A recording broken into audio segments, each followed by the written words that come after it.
ஒரு நாட்டோட தலைவன் சரியில்லை அப்படின்னாலே அந்த நாட்டு மக்கள் என்னைக்காவது ஒரு நாள் அடி வயிற்று கஞ்சிக்கு அல்லல் படக்கூடிய சூழ்நிலை வந்தே தீரும். அப்படி இந்த இந்திய சாம்ராஜ்யத்தில் நிறைய மன்னர்களோட சரியான திறன் இல்லாத காரணத்தினால நிறைய மக்கள் அடிமைப்பட்டிருக்காங்க.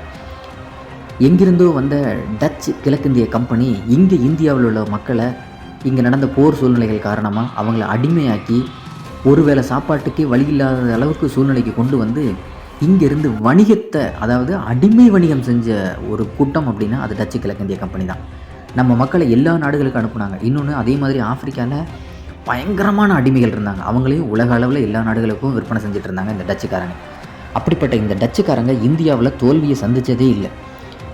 முதல்ல 1741ஆம் ஆண்டு குலைச்சலில் நடந்த ஒரு போர். திருவிதாங்கூர் சமஸ்தானத்தை ஆட்சி செஞ்ச மார்த்தாண்டவர்மன் அப்படிங்கிற ஒரு மன்னர், அவர் தான் முதல்ல சவால் விட்டார், என்னுடைய மீனவ படையே போதுமானது உன்னுடைய டச்சு படையை வீழ்த்துறதுக்கு அப்படின்னு. உடனடியாக டச்சுக்கு பயங்கரமான கோபம் வந்து பயங்கரமாக போர் நடந்தது 1741ஆம் ஆண்டு. அந்த போரில் மார்த்தாண்டவர்மனுக்கு மிக உதவியாக இருந்தது திருநெல்வேலியிலிருந்து போன மறவர் படை.